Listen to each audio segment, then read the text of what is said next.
Well, hi everybody, officially. Happy New Year.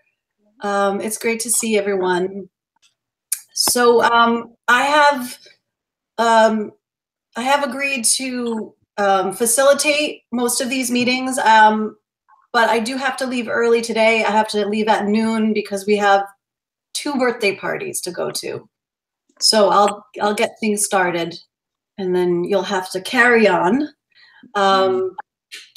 So we wanted to start today like a little bit of a resettling. I think everybody knows each other here, but just to reintroduce ourselves, and maybe since we're in a new year, some commitment, something that's on our mind, something that we're working on in terms of our lives as activists, artists, etc. Then we're gonna talk about any of the readings for today, any responses to that, and then move into brainstorming our narrative for the future. Did I miss anything? I think that's it. Well, just that everybody should say where they're located, and we should make a routine of that, because some people have asked. They want to know us a little better. Okay, we have our fans worldwide to think of. Well, people do, since the last 2 videos, which came out very clearly, these have been ways of attracting people and sharing our process. Great. Well, I guess I'll start. I'm Jenny Grieman in New York City.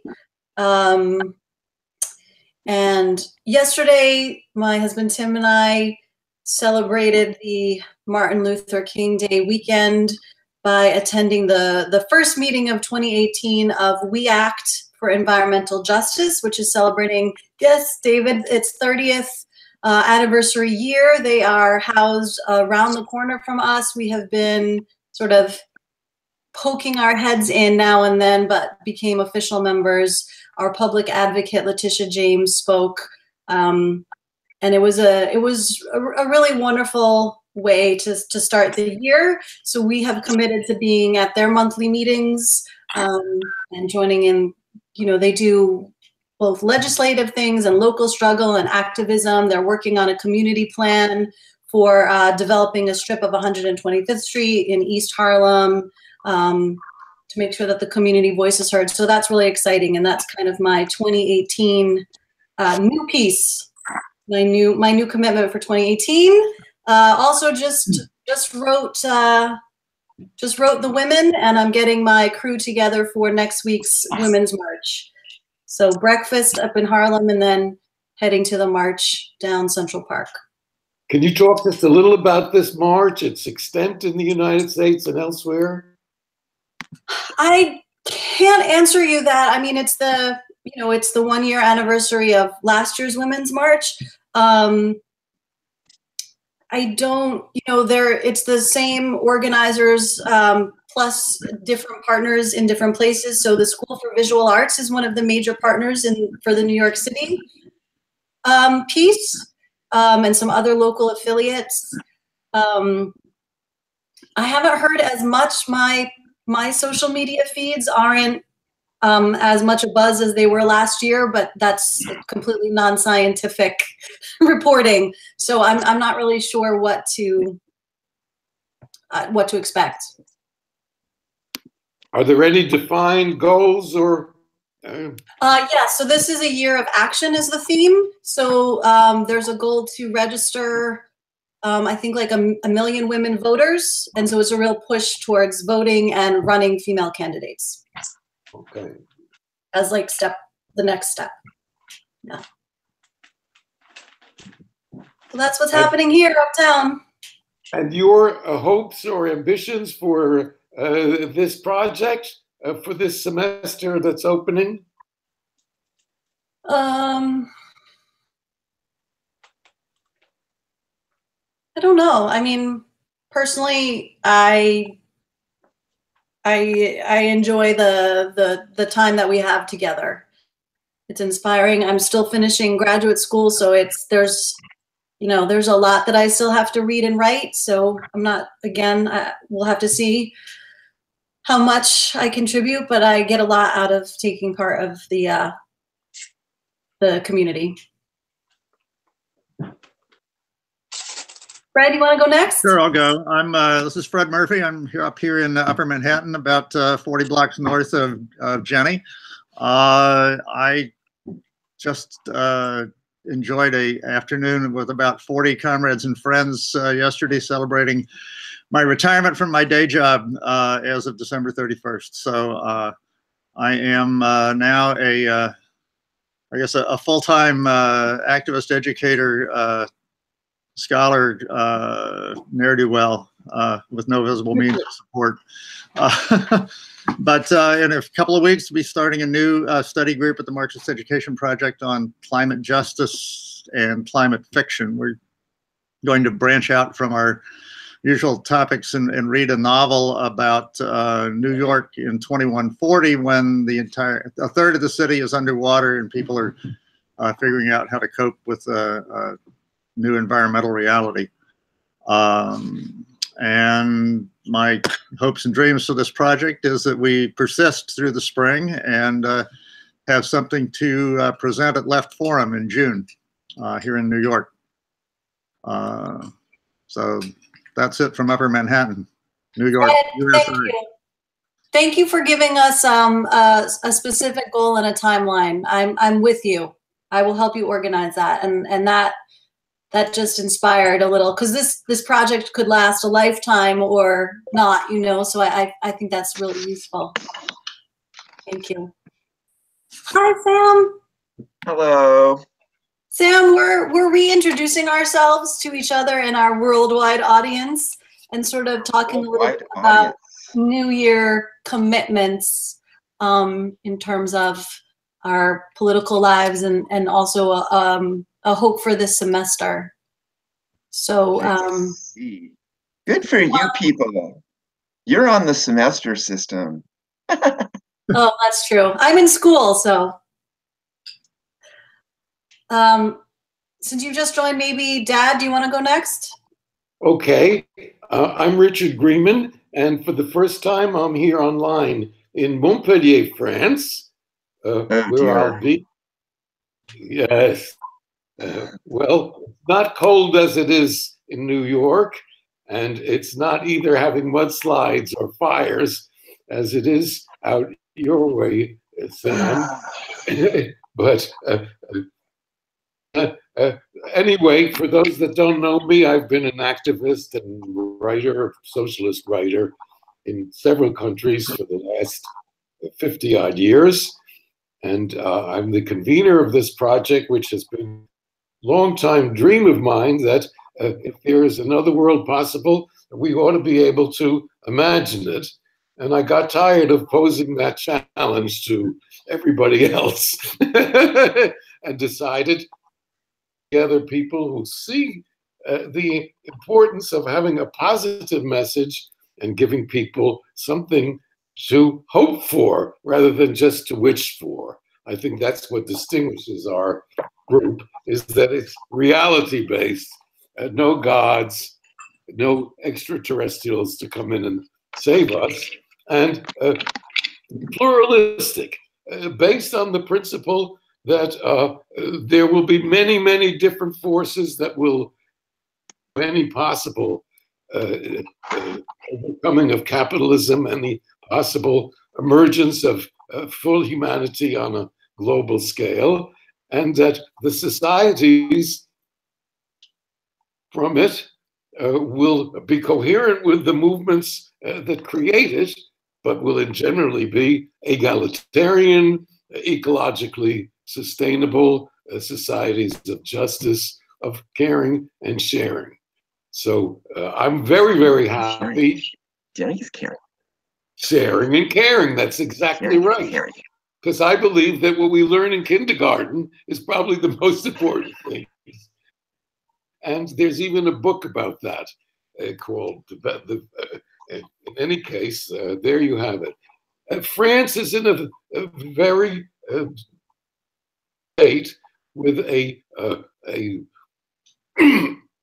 conservative president who's carrying out the agenda of the business class with a vengeance, who's totally open about it, and who is extremely efficient and brash and young. And the left, unfortunately, is totally splintered and totally divided. So this is a time, but being France, things can change very, very rapidly. So I'm not ruling out that there'll be some sort of reaction to basically all the neoliberal reforms that President Macron is shoving down people's throats. And as far as my goals for this semester, they're essentially the same of what Jenny said, or was it you, Jenny, or Fred?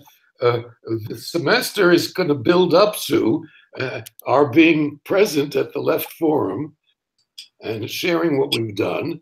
And we hope by that time that we'll have got through a few more topics on our agenda of topics under study, and that the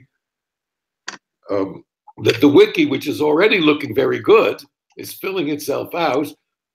The situation where it'll really be interesting for people to consult it and maybe join us. So that's my piece. Alexei and Yulia, do you want to say hello and let us give the update from Moscow? Are you there? Yes, hello. And we are Yulia and Alexei Gusev in Moscow, Praxis Center. And we are now preparing for the events planned for the next week, like the mass anti-fascist march in Moscow on the January 19th, and also protests against the what we call the New Year Putin's gift to civil society. This is a decision to liquidate one of the most effective trade unions in Russia, Regional Workers Association, 2,000 strong. The court, which is of course not independent here, ruled that this organization constitutes a foreign agent and a threat to national security, and now people are mobilized to defend this trade union. So that's our plans for the near future. And of course, we are ready to participate in the discussion in this group. How about David and then Sam?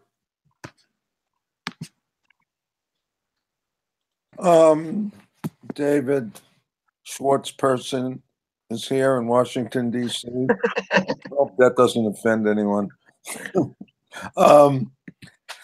Okay, I had a great visit of my two granddaughters who are now really tall and grown, 12 and 14 years old. Can you believe it? I and my son and his partner over the holidays. So I'm looking forward to this year. Certainly, I would love to participate in the Left Forum. And there's one follow-up that I'm doing actually in about 9 days.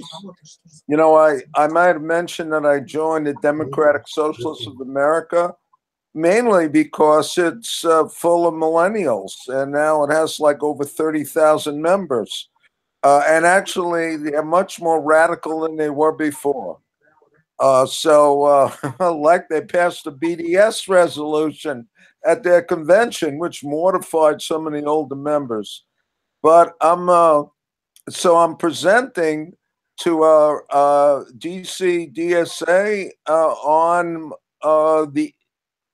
my trips to both Cuba and Venezuela, and what I've learned about how far they've reached, reaching towards the eco-socialist horizon in both countries. More concretely, you know, what I found, and the report back from this, what is called the first Eco-Socialist International Convocation that was held at the end of November and the end of October, beginning of November, which I was very privileged to participate in.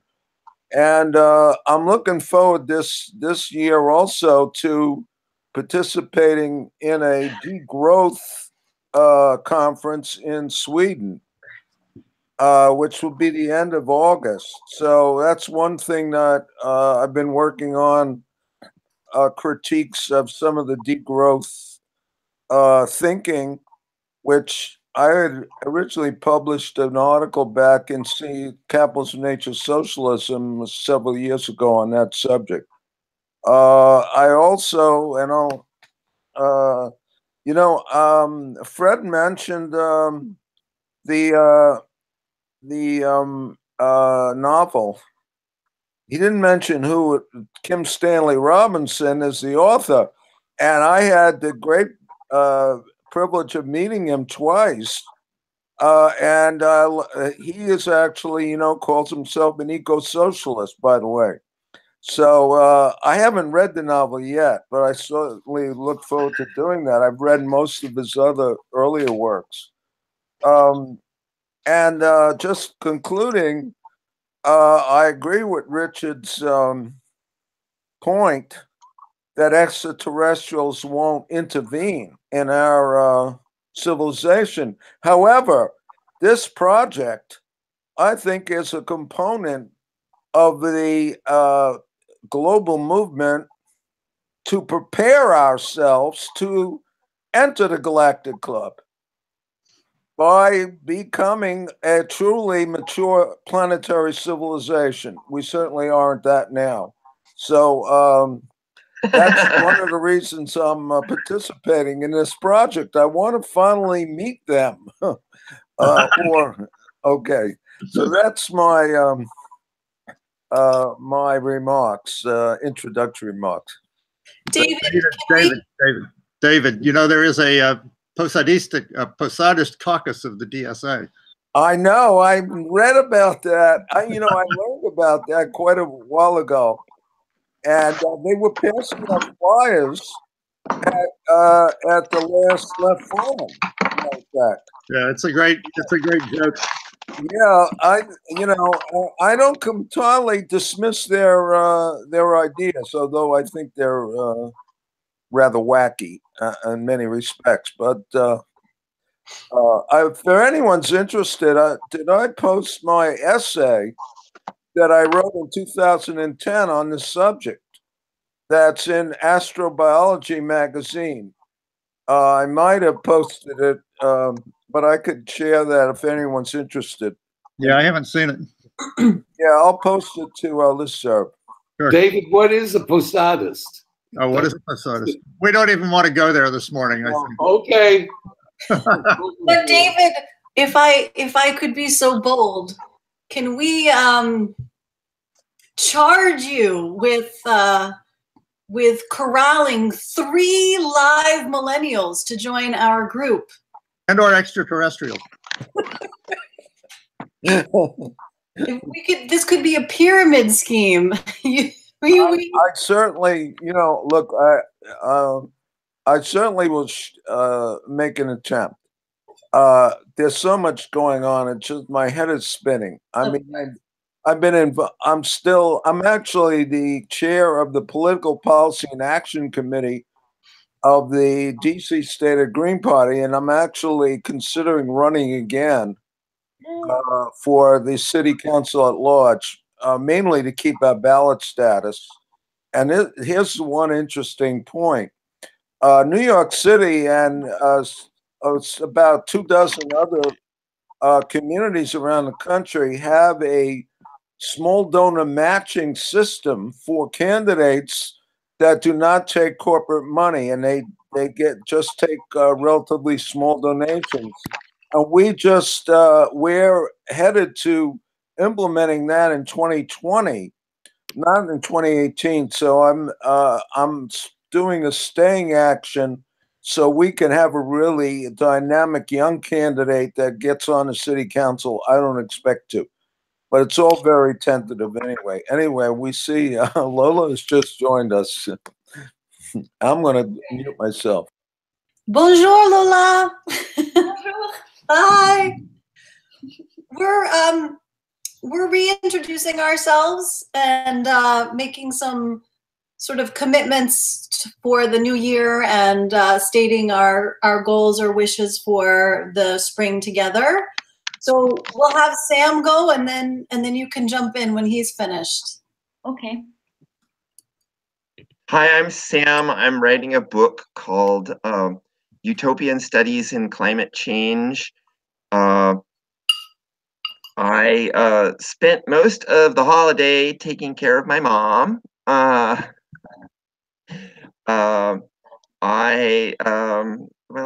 those are the big news. I tend to think of the extraterrestrials as a facet of the utopian dreams of the golden age of science fiction, which, as it turns out, is also the golden age of capitalism, or at least, well, the golden age of science fiction comes a little bit later, in my opinion, because I think it encompasses the 1970s as well. My idea about this is that the sort of, what would you call it, the surplus or the excess that comes out of this utopian dreaming of the golden age of science fiction, and, you know, also with it the golden age of capitalism and the heyday of capitalist utopia with social democracy,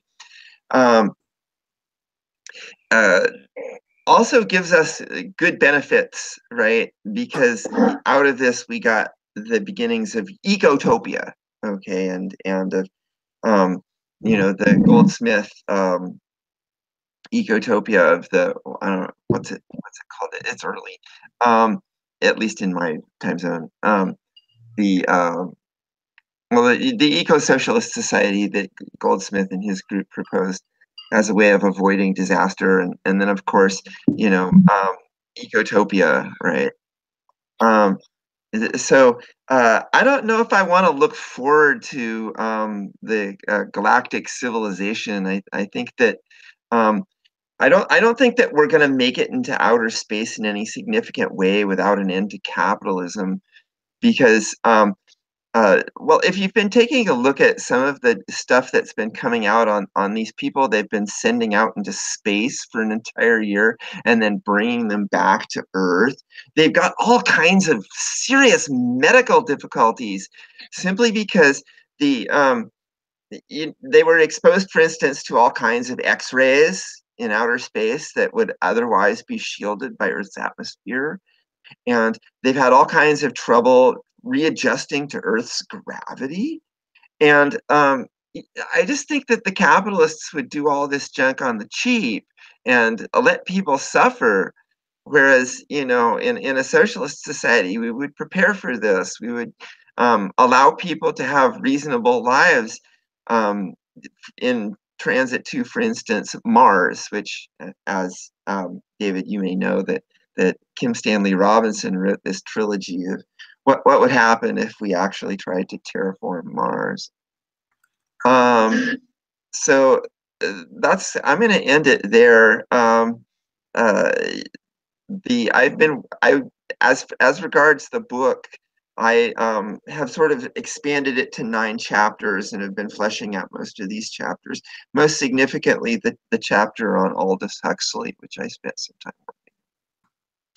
Okay, that'll do. Can I ask you something? I'm very excited that you've made such progress on your book. Yeah. We've added, by the way, a new category, which we'll go to this semester, which is fictional utopias. And as usual, our ambition in this, as in our other projects, is to plagiarize. Oh dear.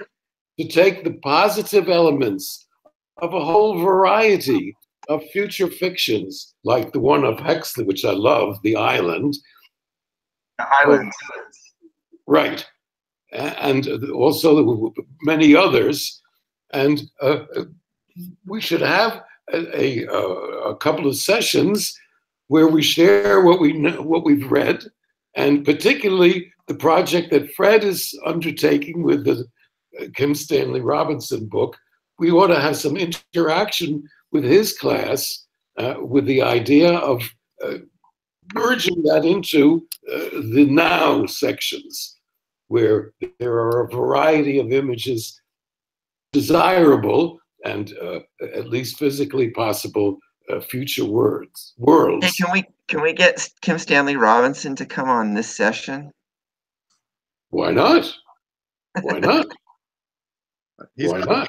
I think he's out there in California near you. Maybe you can. I don't know why people have the idea that everywhere in California is near everywhere else. This is a big state. Yeah, so I've heard. Bigger than Rhode Island? Oh yeah. Well, actually, Aldous Huxley used to live around here. He spent some time up in Wrightwood and in Llano, which are on the other side of the mountains from here. I was going to also mention that Kim Stanley Robinson wrote another novel recently called Aurora, which is it's actually an expedition of the kind that Sam described, of people on a long-term mission to another star system, and a lot of unpleasant things go down. So it's a more pessimistic view of the possibilities for extragalactic or extraplanetary space travel. Well, I think maybe the socialists would actually prepare for the sort of medical outcomes of long-term space travel, whereas the capitalists would try to do everything on the cheap and treat us as cheap labor as we go into outer space. So maybe we should segue to Lala, who's actually written some utopian fiction of her own. Just to bring you up to date, Lala, we are reintroducing ourselves and just saying a few words about our most recent activities and what our hopes and dreams are for this project going into the spring. That's a lot. I've been focusing on school because I have things to do, so nothing very interesting.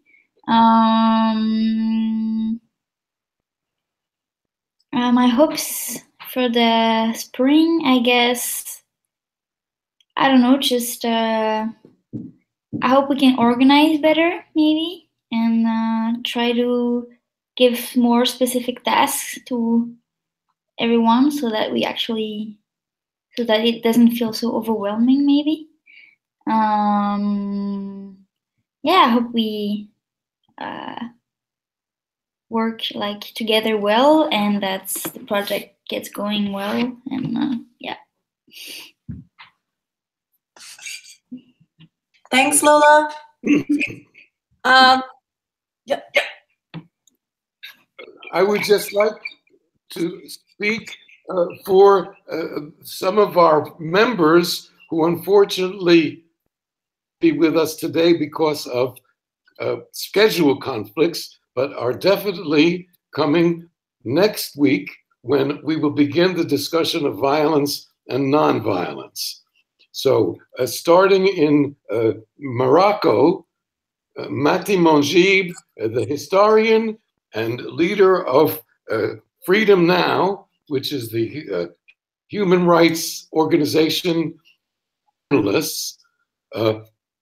Mati is unfortunately under tremendous pressure from the government of his country. He's, as you know, accused of attacking state security and is still on trial. The trial keeps getting pushed off. And meanwhile, they're doing everything to destroy his reputation in the media. From working at the university, he's under many, many restrictions. So we're very, very proud and happy to have him take some time and join us next week. We have Peter Hudis, the philosopher in Chicago, who just got back from India and who has huge responsibilities bringing out the works of Rosa Luxemburg in English and appearing in China and all different places. But he, again, is most eager to join us because the subject of nonviolence is particularly important to him. Okay, we've got Dickie Gumbo from New York, who is a writer, the author of a play that Jenny partly directed, called The Night of the Working Dead. He was away for the last month and just got back, but will be happy to join us. And it'll be great to have a professional writer on our team. And all right, and finally, Brian Tokar in Vermont, who is the leader of the I'm sorry, somebody fill in my brain. Institute for Social Ecology. Institute for Social Ecology, originally founded by Murray Bookchin. By Murray Bookchin. In any case, he has another commitment today, but will be with us next week. I think that covers all the people, but I wanted very much to. Oh, and Sam Friedman here in New York, a very, very effective AIDS activist who connects AIDS with the struggle against capitalism, and who was given many, many poems that we posted on our wiki. He also had a conflict.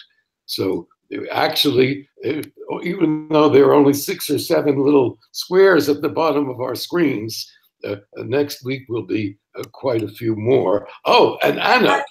Thank you. Yes, and Anna Rabri, our student from originally Ukraine, also has a conflict today, but is very much a part of this. Speaking of which, she wrote up the minutes, or she stenographed our last meeting with Sylvia and the discussion that we had. And unfortunately, the typescript got lost because it was put on one computer. And anyway, we'll have that available. There's all of that material about women's struggles in Africa and in South America, and are very relevant to the topic that we're now going to continue exploring today.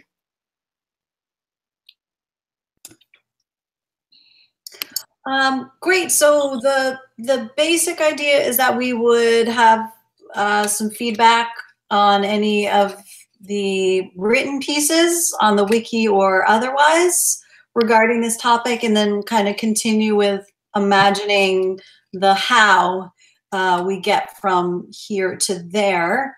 So I open, I can take notes until 12 o'clock. Who can take notes from 12 to 1? Uh-oh.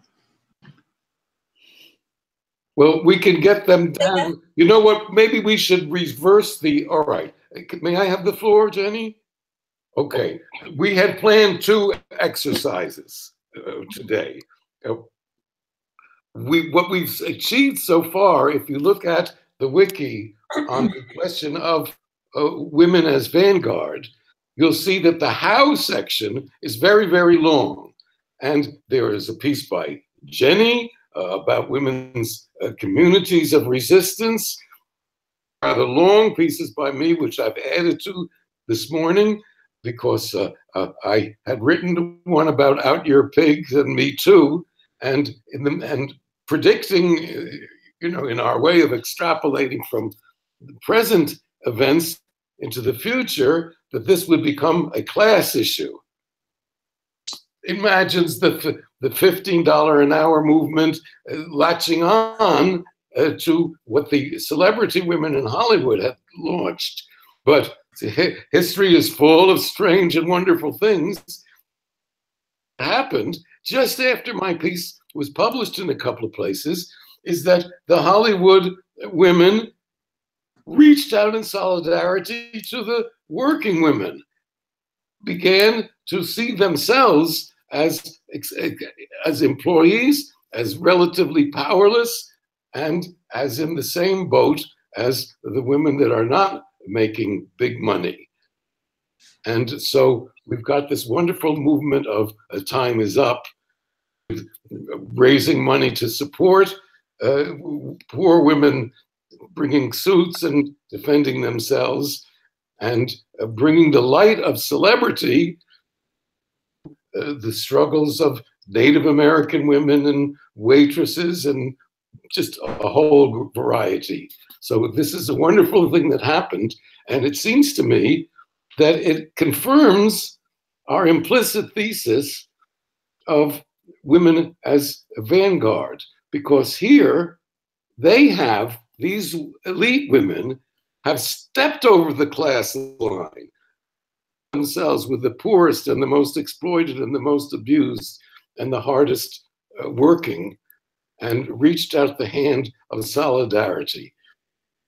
A big step in consciousness, in human consciousness and in class consciousness, and seems to indicate that our intuition that the exploitation of women is a even more fundamental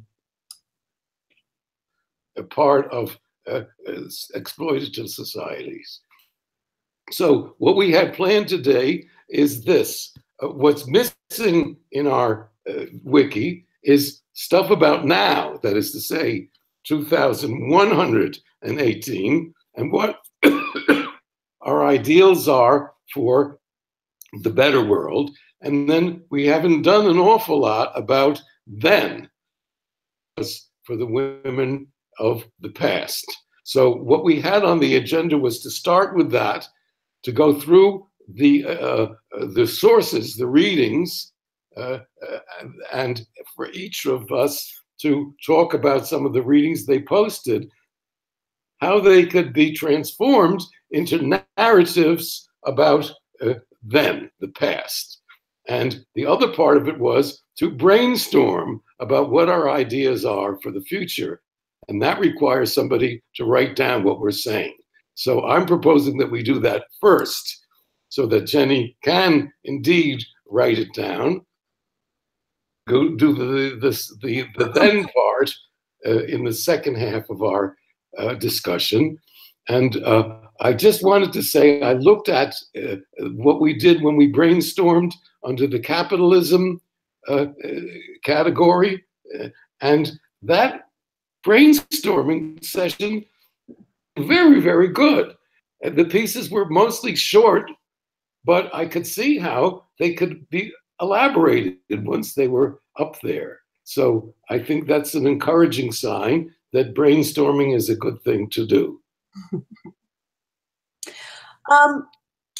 Yeah, fine, that's great. So a couple things. One is, I think the then, there's so much about the then, we can just sort of say like, see 5,000 years, ibid, ibid, ibid. So I think we can probably don't have to spend as much time on that in general. Secondly, the men have to take notes. The men have to take notes. The men have to take notes. Just gonna say, it can't only be the girls who know how to type. That I can type fast. I mean, I'm happy to do that now.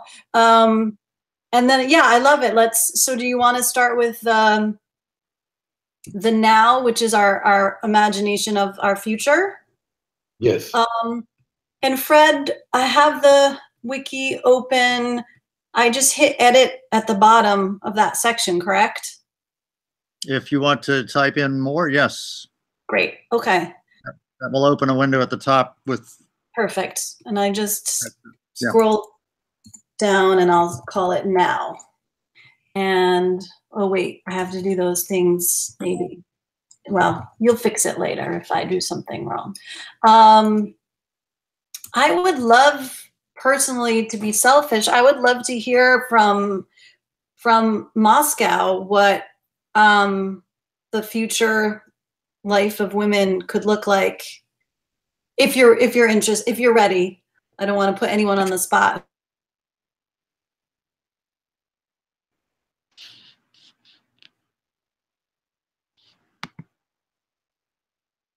Hello, Julia? Moscow, come in. Wait a minute. My screen seems to be... Okay, here's Julia. His mic is turned off. Right. Well, he's trading places with Julia. I think they're getting ready to, she's getting ready to speak.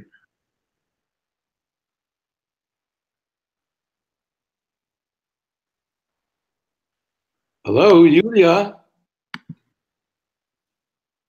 The image Mike. of Jenny is blocked. I don't know if it's just me or I cannot. Julia's mic is off.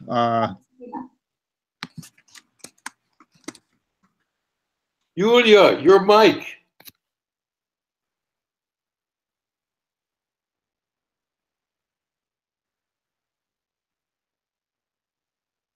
Is there any way we can?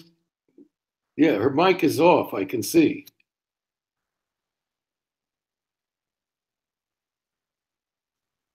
Let me see if I can override it. Nope, I can't. Okay, now it looks like they're.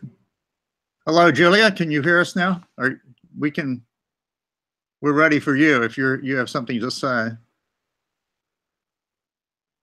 No, your mic is muted. Okay, now you're on. Speak.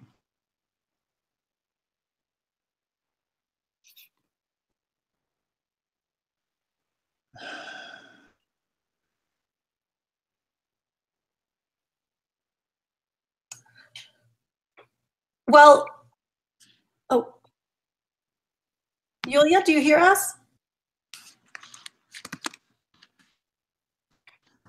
Okay, is anyone else burning with something? And we can have them jump in a minute.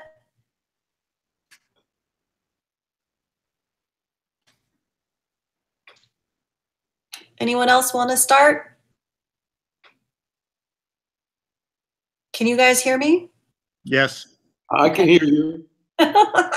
Lola is nodding. Yes, Sam? Lola, do you want to add something? I was just thinking, I think there's the obvious, like, of women and men equality, like in pay, like wages, like the division of roles, and like in governments and stuff like that. I think that's the most obvious equality that we can imagine. But I was trying to think of more indirect equalities that would derive from this, those more basic ones.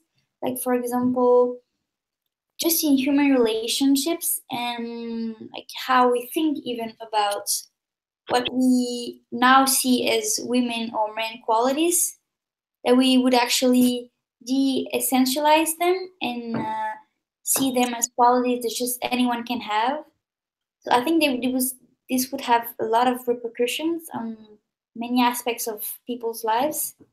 I can't really think, it's hard to imagine exactly how it would look like, but I was just trying to think of more, and indirect consequences of direct, like, equalities. If you guys have any ideas about that.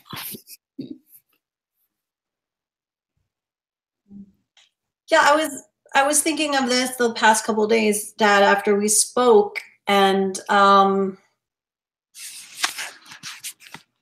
you know, at the bottom of it, it's like women just want to be treated like we're human beings, because we're not. Do you know what I mean? Like, there's the assumption of what normal is, and in the Western world, normal is a heterosexual white male, and anything that deviates from that is abnormal and has to be dealt with or fixed or subordinated or, you know, dealt with in some way. And so it's like just sort of being treated like any old person, and having that privilege of individuality. And so that's both sort of a really large, unspecific concept, and also sort of the nut of everything, right? I think that people of color have that same feeling too, right? They just want to walk down the effing street, not being a representative of anything, just being a human being. You know, that awful conflict between, oh God, that Twitter fight between those two wonderful men, you know, Ta-Nehisi Coates and Cornel West. Cornel West, like calling out Ta-Nehisi Coates, and it's like we need everybody's voices, but it's like you know, they're not allowed to have diversity because they have to represent everyone of their race all the time. It's such a burden. And so I feel like for women, we just want to be ourselves. That's all. I'll try to write that down. Julia is now online, I think. Julia, yes, you're there? Julia, hello. Oh, she just turned off her mic. And I think she's talking. Your mic. Your mic.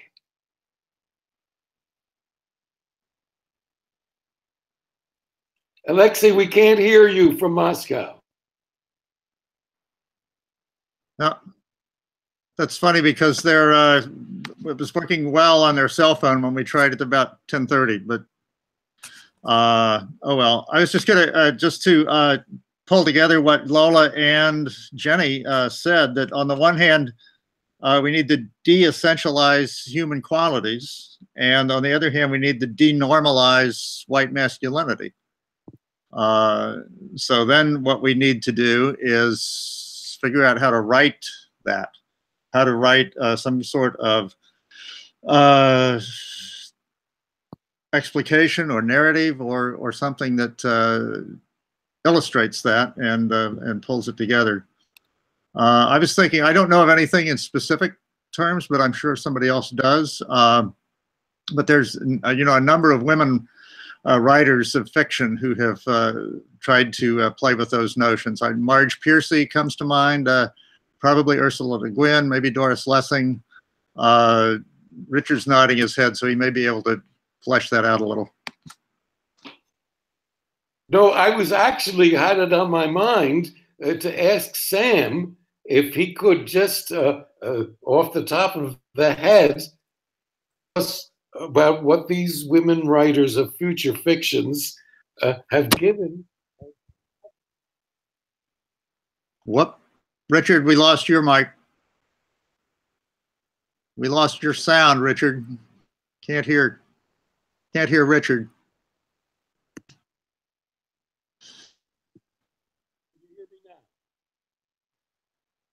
Or is that me? Maybe it's me.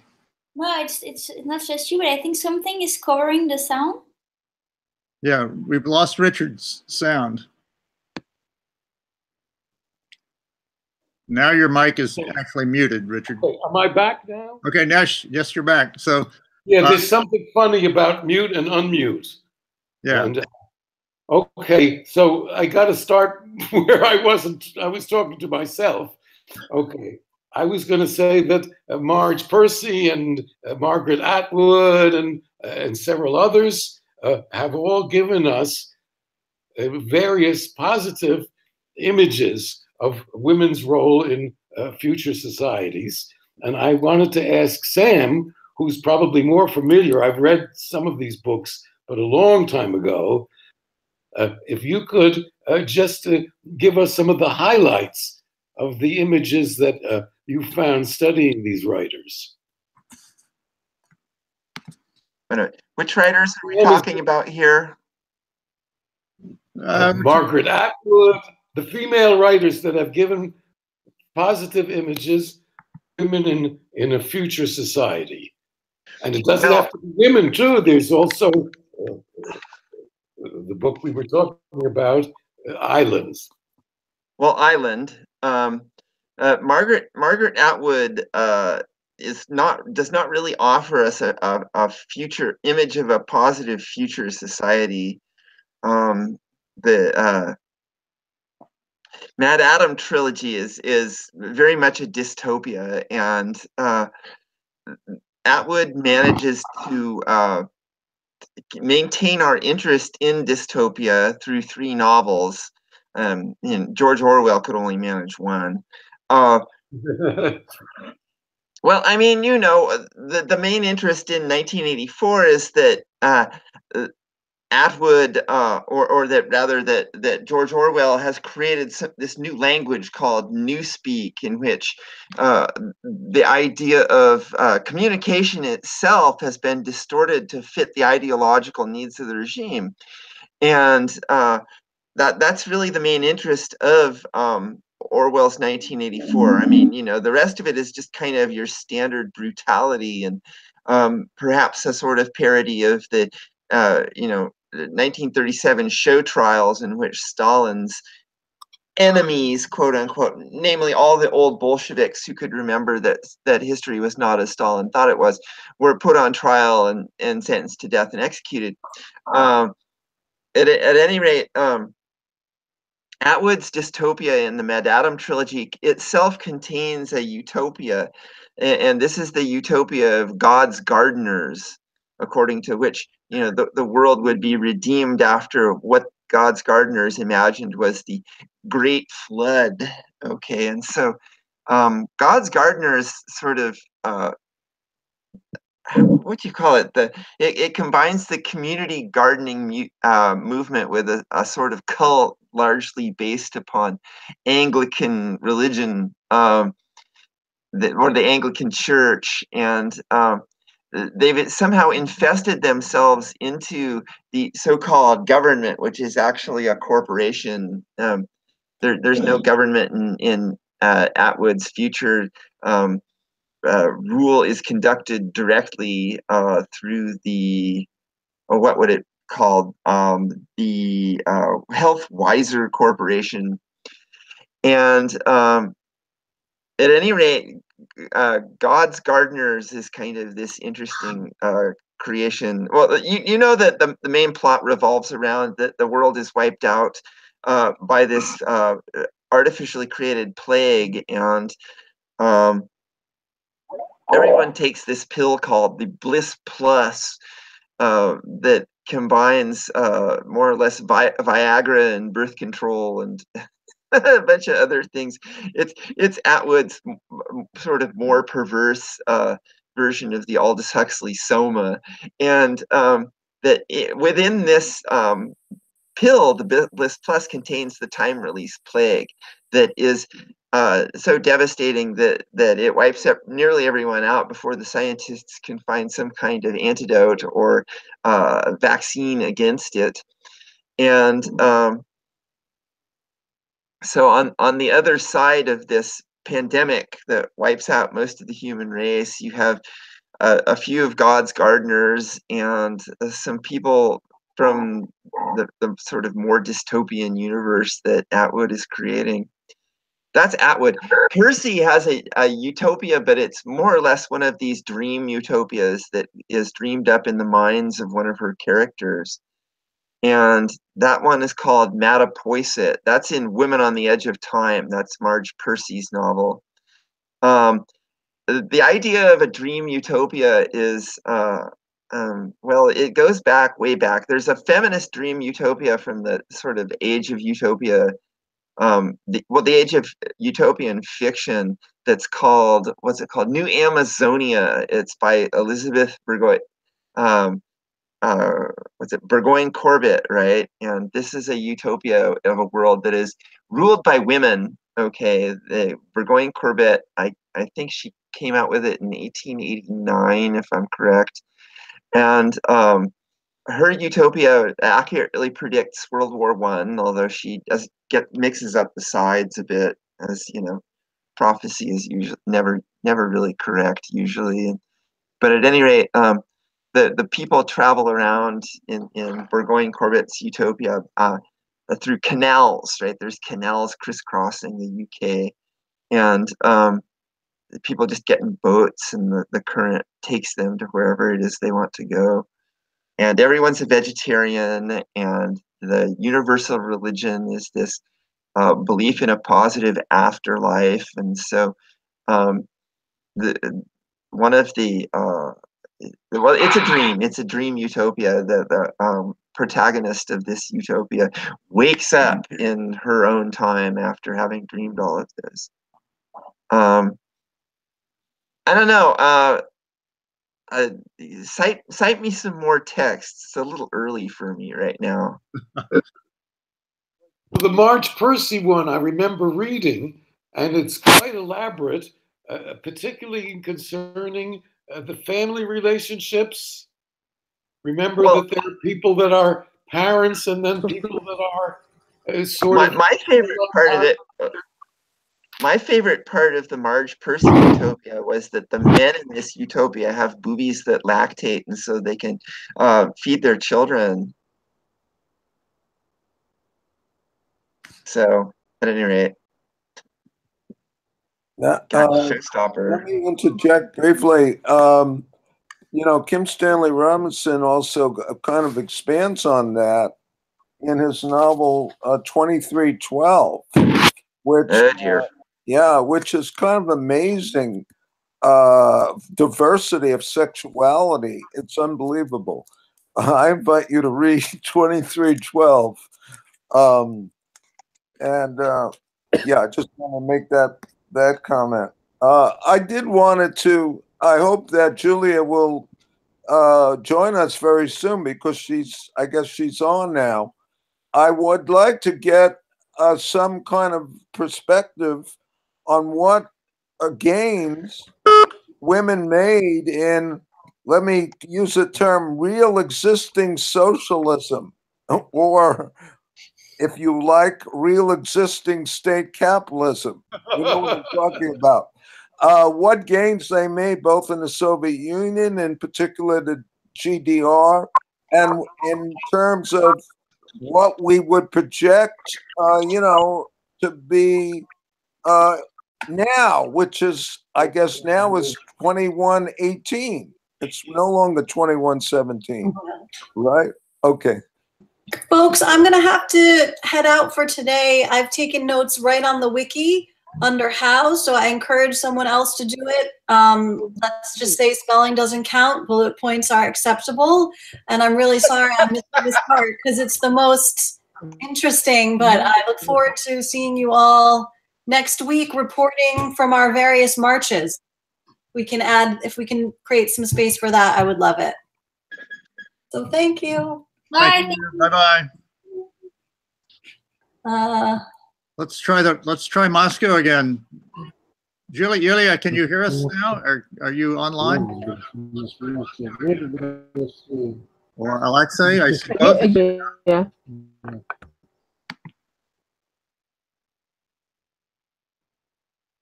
Well. Alexei appears to have his microphone and his camera off. Same goes for Julia.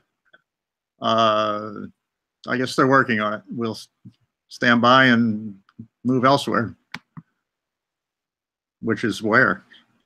I was struck when listening to Sam and thinking about utopias in general on the one hand, and utopias specifically about, or let's say feminist utopias on the other hand, and that once feminism is introduced into the utopia, it ramifies out into all sorts of other social relationships.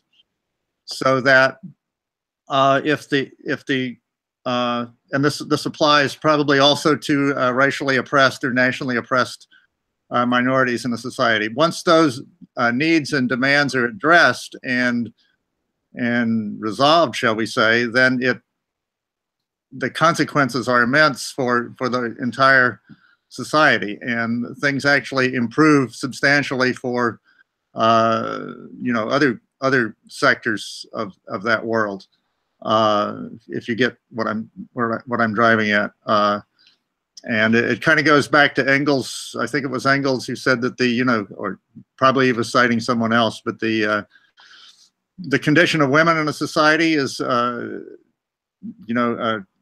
expresses the condition of the whole society in some ways. That's not quite the right quote, but anybody want to pick up on and clarify what I just said a little?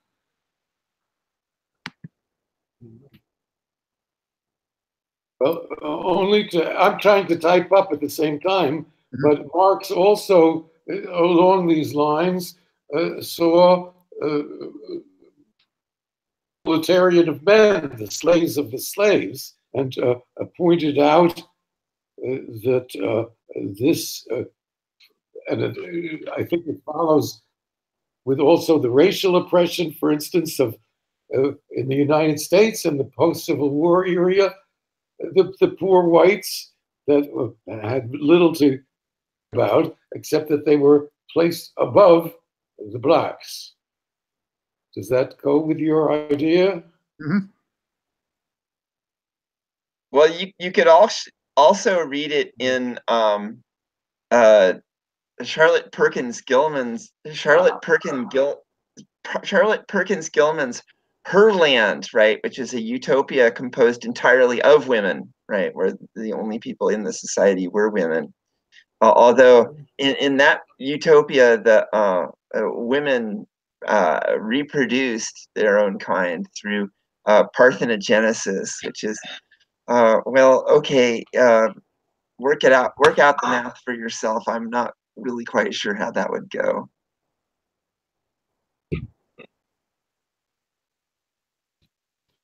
I would like to add that we have already postings by Lola and by Anna, which deal with developments in family and child raising. They're already up in the how department. But Anna, who studies anthropology and is interested in archaeology, shows how in earlier societies women had very different roles. Societies it was the whole group, the whole tribe, if you want to call it that, or the whole clan that took charge of raising the children, and that this nuclear family that is the model that we're supposed to follow today is a much later development, and that comes up, in fact, with the development of private property and the men as the owner of the private property and women becoming practically chattels. In fact, they were considered chattels in the Middle Ages. They present a different model, the earlier societies and also existing societies out of the, or recently not part of the capitalist world, where this is true. And I keep thinking of a very horrible person whom I just like, Hillary Clinton, who published a book called, with a wonderful title, which is that it takes a whole village to raise a child. And that became a very popular title, proving that she's smart enough to be evil, because her neoliberal policies and those of her husband destroyed all the infrastructures that enabled those societies to reproduce themselves.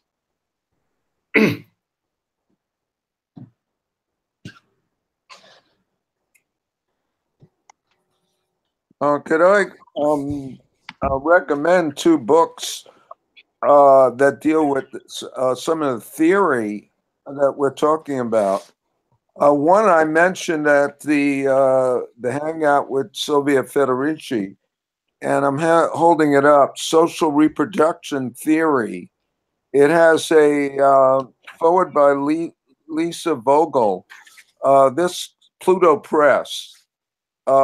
This is a really hot new theoretical concept, social reproduction theory, and it kind of frames the reproduction of labor power. And we had this discussion, you know, at that previous hangout. Another book, which is Haymarket, is Lisa Vogel's book that goes back to the early 80s, Marxism and the Oppression of Women.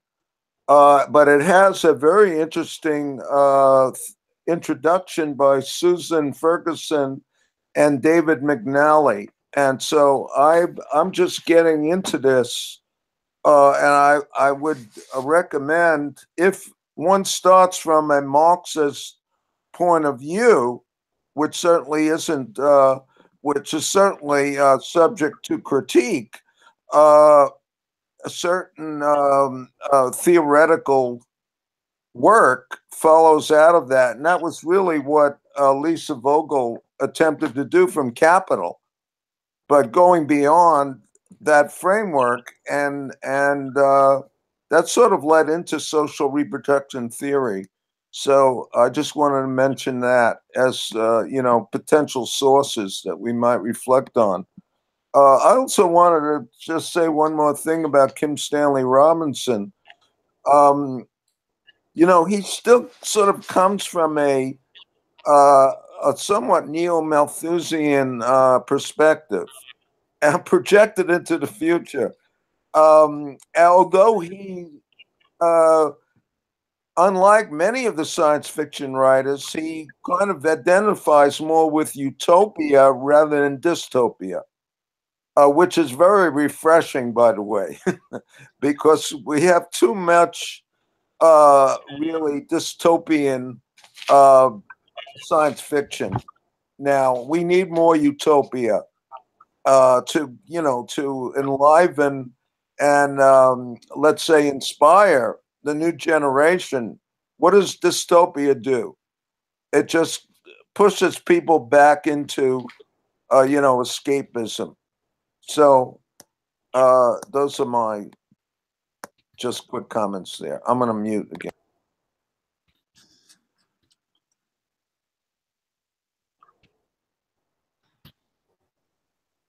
Can you hear us now? It's Alexei.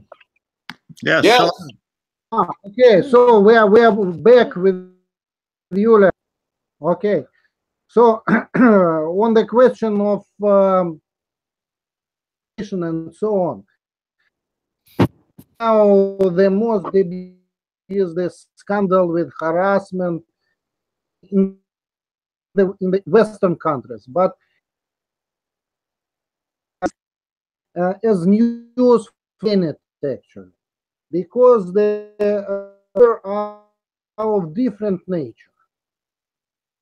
The same aspects of as it is internationally. For its member social class, woman as a citizen, and of course we have the same problem aspects. But in order to defend women's rights as a member of a class, first of all, have rights as a political subject, as a citizen. Problems not with the harassment, but with basic political and civil rights of women. In Russia, we have the most reactionary forces. These forces manifest themselves in various realms. First of all, the most dangerous thing, flood of religion in both Christian and Muslim. In Russian schools, the textbooks are introduced now. The family life. Guess who are the authors of these textbooks? Monks. So they now going to teach girls and boys how to live in families, gender roles, and so on and so forth. Most reactionary traditionalist positions supported by the state. For instance, in part of Russian Federation, we have Sharia laws, which subordinate, which women as something inferior to men. This is in the essence of Sharia law. Without hijab, the woman must obey her husband. Restoration. Just a second. There's an echo of medieval system. And I think that the most important here is to defend basic women's rights. The early 20th century. That we can think about some other aspects of the women's question. You can say also some words.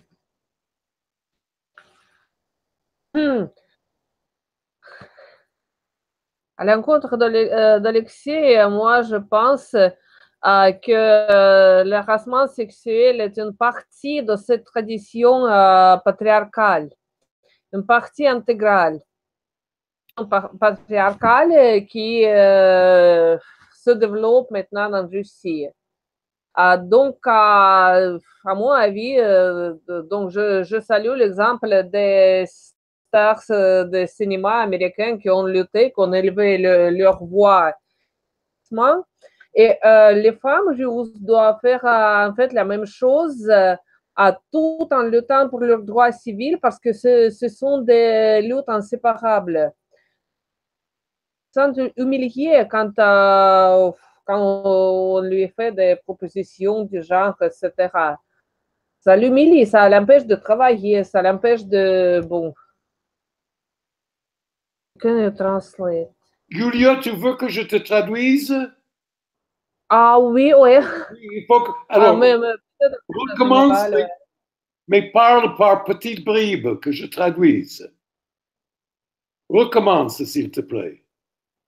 D'accord, mais moi je dis que la lutte contre le harassement sexuel est probablement liée avec la lutte pour les droits fondamentaux des femmes.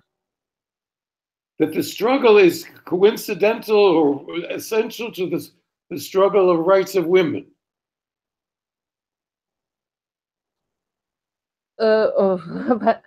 Ouais, parce que le harassement sexuel humilie les femmes, les empêche au travail, leur met dans une position inférieure. Because women at work are placed in an inferior position. Yes. Continue.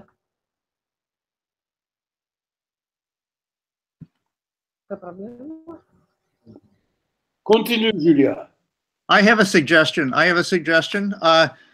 If Lola or Richard could, or any other francophone, could just take notes while Julia is speaking and then summarize for us once she's done. Yeah, that's what I've been doing. Okay, good. So we don't interrupt Julia's train of thought, and it'll probably be more productive to do it that way, I suggest. Mm-hmm. Julia, proceed. Procede. Mm-hmm.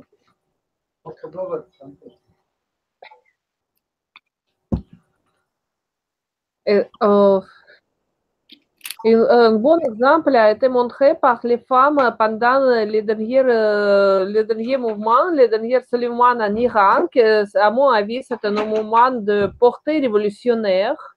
Et on a vu les images des femmes qui ont arraché leur voile, les têtes nues, quoi, pour protester contre les politiques du gouvernement, pour la démocratie et contre la théocratie.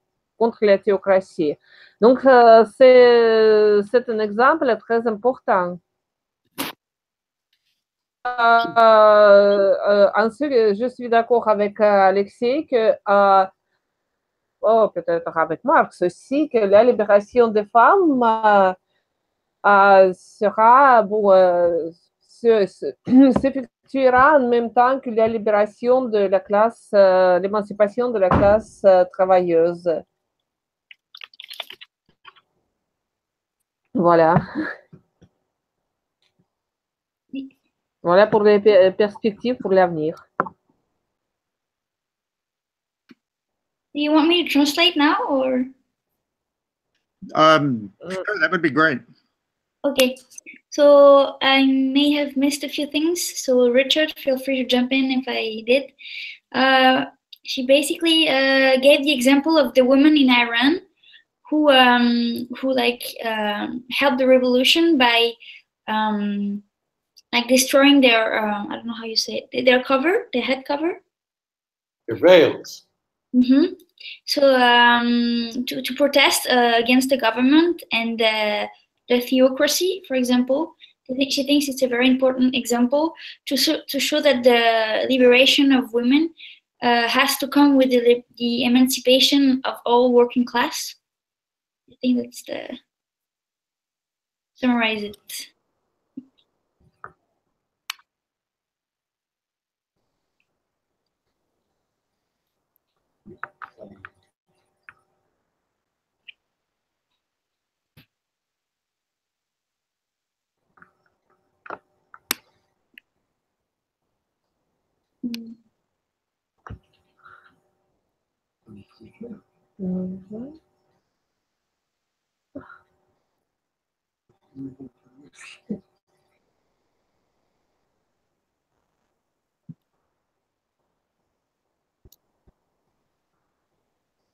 Нет, пропал звук. Мне кажется, они говорят. Нет.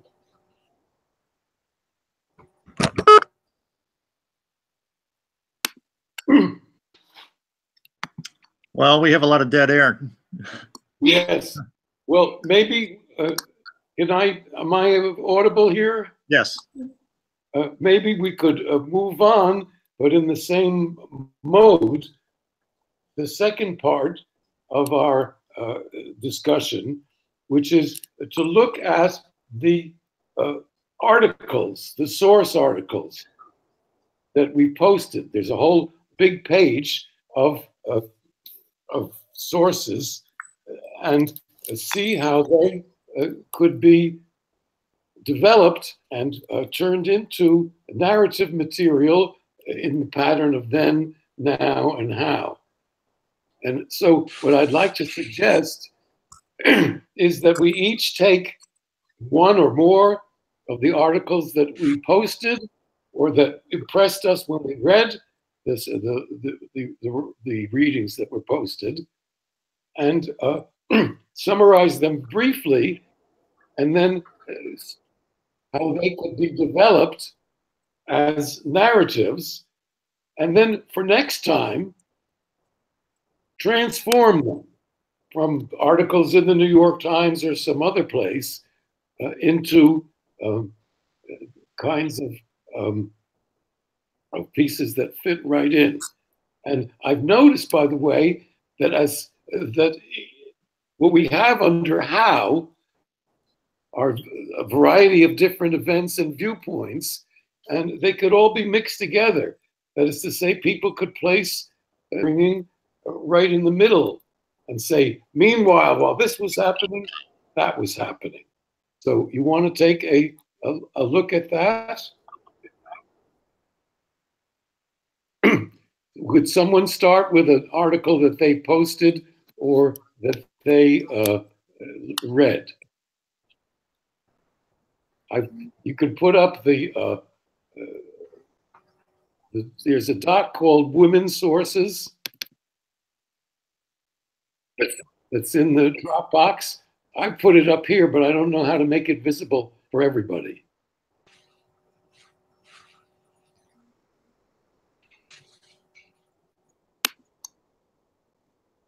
Well, I could give one example, which is in this morning's Times, so I just put it up.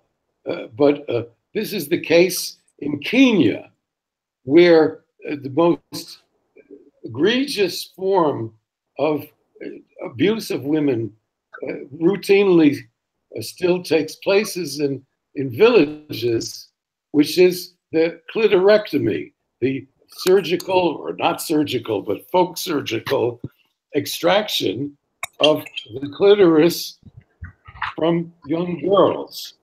And this is presented in a male-dominated society as a rite of passage to womanhood. And if a girl has not had this operation, she is not in Kenyan society.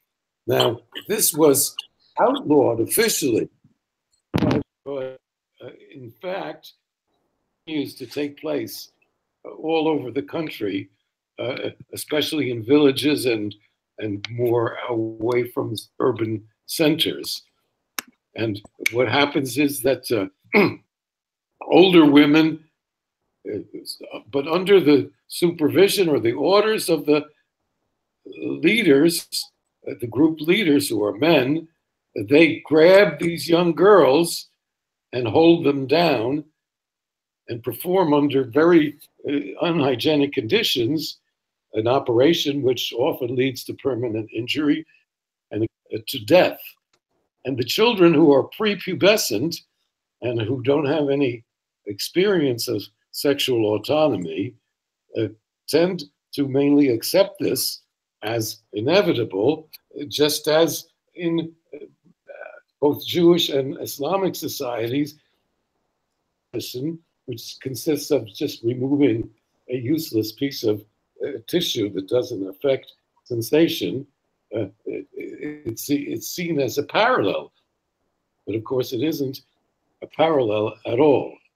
In any case, the story in the Times is the story of a very young girl who absolutely refused to go along with this, and who fought back, and who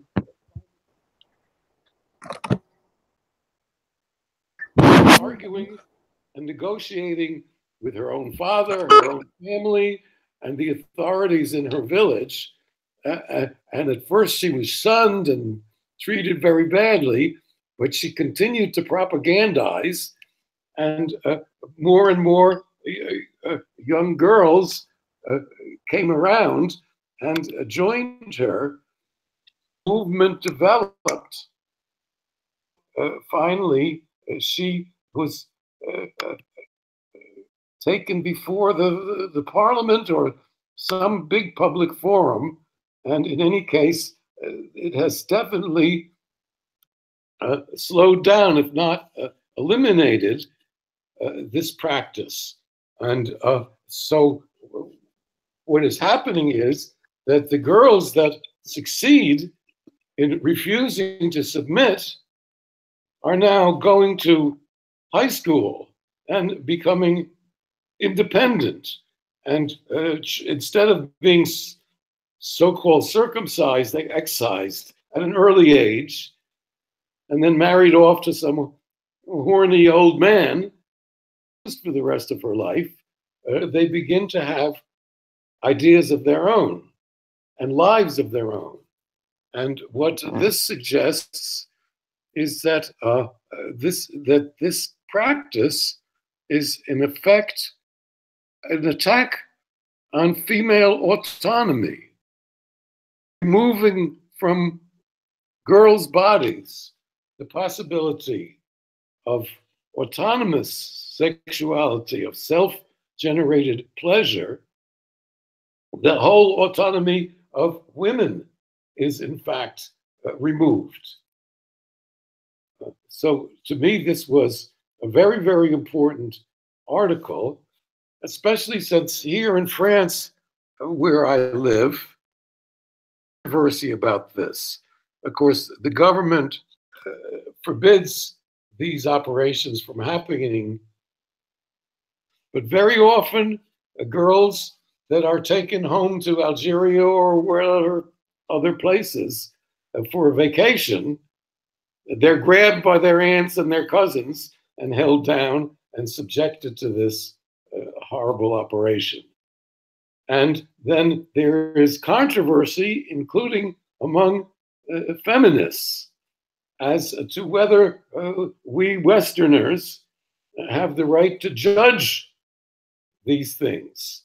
And so it gets involved in a totally pointless intellectual conflict between those who believe that we have to support different cultures, you know, multiculturalism, as opposed to some sort of abstract human right to have your body intact, whether you're male or female. And to me, what's important about this story is that we now have an example of a local movement started by a young girl who, in spite of every obstacle, succeeded in convincing people, in convincing her peers, and in convincing the authorities that this policy was not a good policy. And this, to me, is significant, and it can be used as an example and can be supported in a way that, just from the abstract point of view, it couldn't be. So does someone else want to take a look at one of the articles that are on that list of sources under women? Hello? I don't hear anybody. There it is. Somebody has set it up. No, what's happening here? Fred, are you still online? Wait a minute. I seem to have lost everybody. Sam? Now I'm online twice. No, you're sorry. I was sharing my screen, so you were seeing yourself on my screen. But now I have the list up, and I have unmuted myself. So I think I'm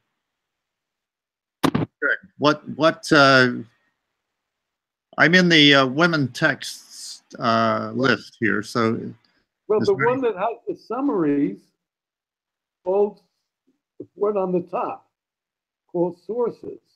Okay, let's look at that. I opened it here. Got it. Okay. So, could some of you comment on some of these articles? There's stuff by me, there's stuff by Sylvia, and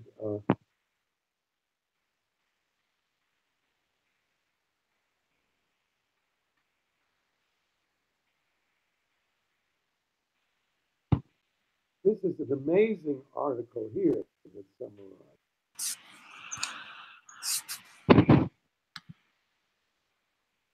Up a little further. About abuse of women when they first went into the factories. This one right here in the Times. Ford, Chicago, sexual harassment. Shows how not much has changed since the time when women first became part of the industrial working force. It starts with a view of what it was like in the 30s, and then goes on to say that it's pretty much the same thing now. Now that seems to me an article that can be simply excerpted and placed in the then section with very little change. So what I'm urging people to do is to take an active part in not only posting articles, but reading them and then transforming them in such a way that they become history.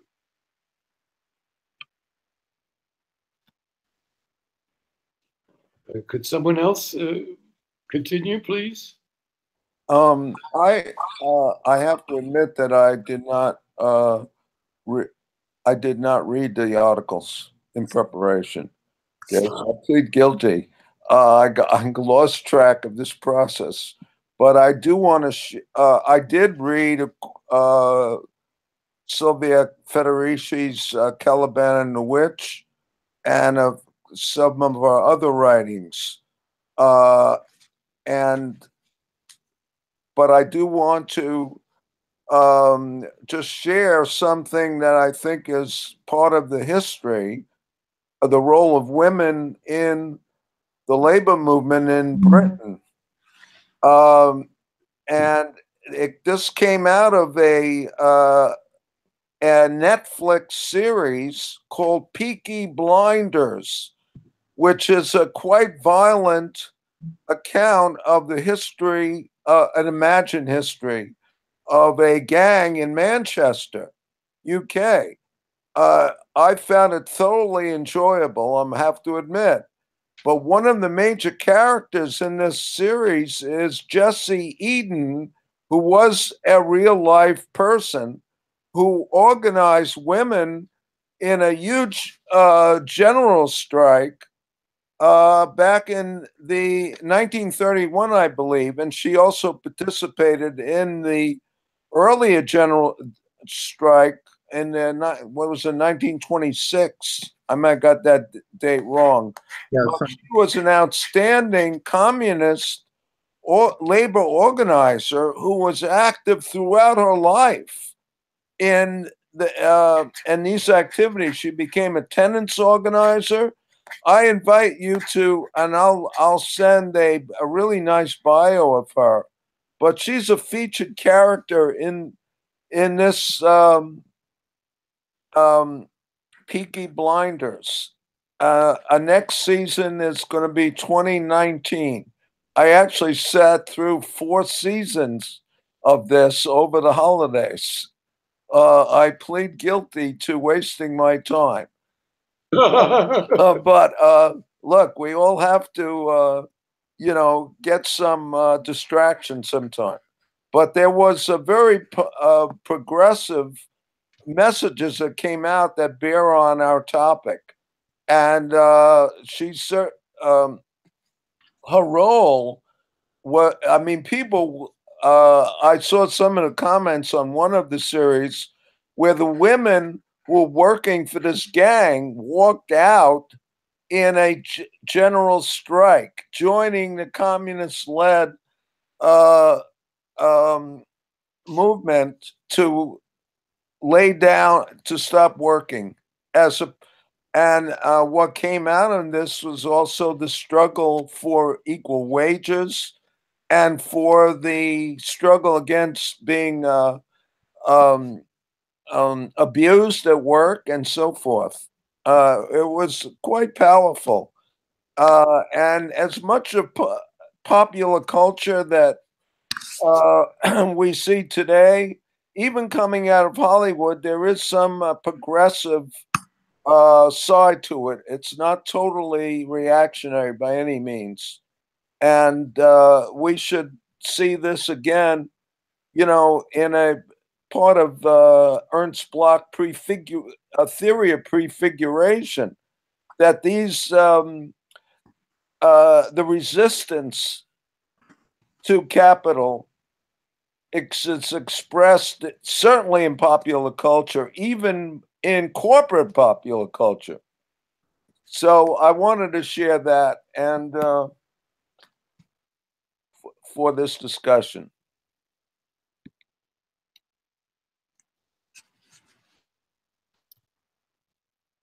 Got it, wrote it down. But you'll give us a little biography of her. David, can you hear me? What the hell is going on now? We can hear you. I think, I don't know, David. Yeah, I certainly will. I'm going to off this call. Well, actually, I can do it.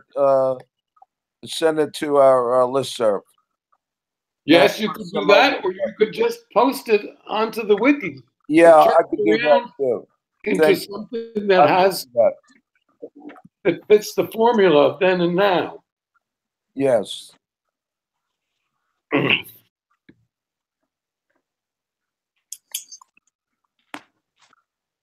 Hi, friends. Can I say some words? Please. Yeah, I think that among these articles and materials on women's question, which were prepared for this session today, one of the most interesting is an article by Meryl Chichek, Why the Rojava Revolution is a Woman's Revolution. And this is about the situation where women are literally a vanguard, and the armed vanguard. This is about the women detachments of the Kurdish forces fighting ISIS in the Middle East. And here, I think we see a heroic struggle where women are bearers of civilization against barbarism. It's not just words, it's the real situation. And women are repudiating this myth about backward Middle East and some kind of civilization, cultural differences.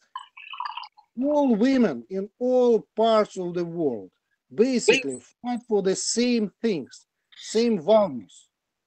These are not Western values or some kind of liberal values. It's human values. And they are fighting with arms, and they actually proves by practice that this liberation is possible, and liberation in every part of the world. Nevertheless, there's cultural differences. People in Kurdistan, they are building real future, the real future of the gender equality and democracy. And this is not Soviet-style formal liberation of women. This is the liberation under democratic regime, where women not objects of liberation, but subjects of liberation.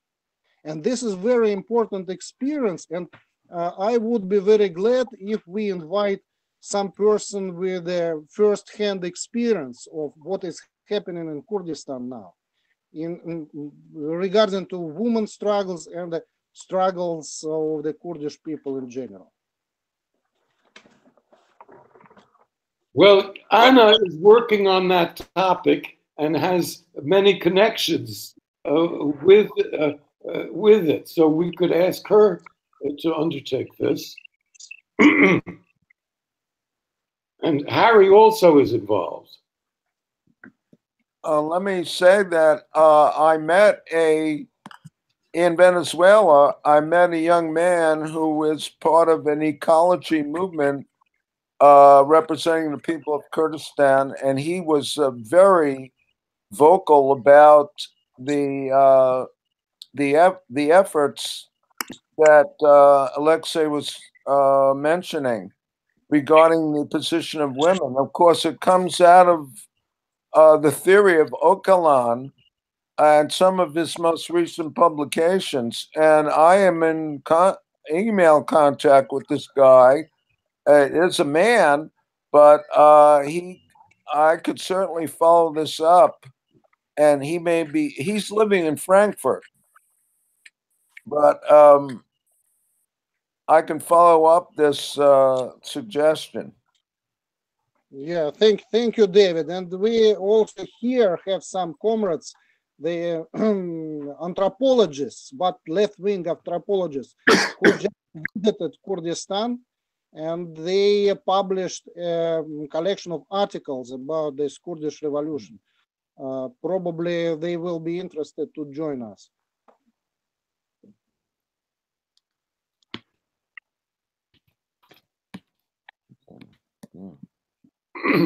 You know, the next topic that we will have next week, and I really would appreciate it if everybody would start adding to the list of sources on violence, nonviolence, and prepare themselves next time for this same exercise, which is to try and develop them into narratives.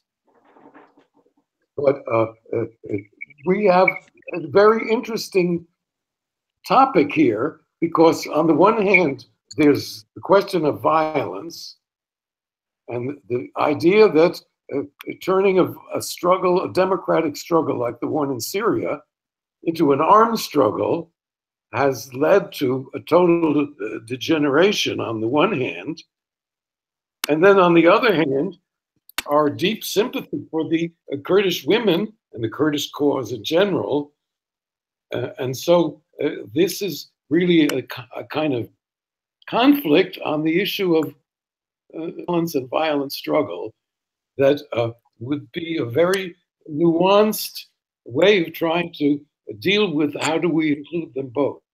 Is this clear? I'd suggest we maybe amend that topic slightly and discuss it in terms of violence, nonviolence, and self-defense. Yes, self-defense. Especially in the Syrian case, it was only when the mass nonviolent protests of the Syrian people were viciously attacked by the regime that sections of the resistance, first just out of basic self-defense, turned to military means to try to proceed with the struggle. And of course, that introduced all sorts of very difficult complications and led to deeper repression and so on. But there's a kind of a distinction I'm drawing here, I guess, between nonviolence as a tactic, nonviolence as a strategy in the kind of Gandhian, Martin Luther King kind of approach, and then the question of self-defense when movements are you know, attacked by the repressive forces by using military means, what's the most effective response to that? And sometimes that does involve military resistance, as in the case of the Kurdish people and the Kurdish women in particular. So it's, you know, it's something we'll discuss at length next week, but it's there's a lot of complicated features to it, as we're all aware. Thanks. That's what I was trying to say, Fred. Thanks for clarifying.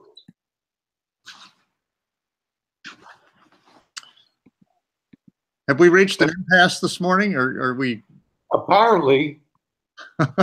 we've dwindled to 6, or 5, if I count correctly. All right, because I'm on another thing, writing everything down. Let me get back to the hangout here.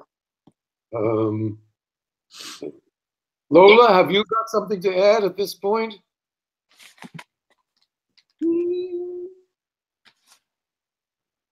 I was listening. It's very interesting. I don't think that like when I hear you talking, it's just like I don't have so many. Like, you have a lot of references and you've read a lot, and I haven't, so I don't really feel so useful right now. Well, maybe we should take Fred's suggestion and wind down this session. I'm a little bit disappointed, but then it's inevitable when we've been away from this project for over a month, that to get back into it, it takes a little bit of readjusting. But I think that we've got a process that should work to dig up stuff about what's happening now, which is, of course, then in our scheme, what happens now and what has happened in the history, and to post that online, to familiarize ourselves with it, and then look at ways to put it in the past tense, excerpt it, and transform it in such a way that it helps develop the narrative, because it's a very, very powerful narrative, and I think that we have come upon a really good method. Many of us are not writers. You're a writer. Dickie is a writer. I'm a little bit with the translations and so on. But what we're really doing is a kind of a special form of plagiarism.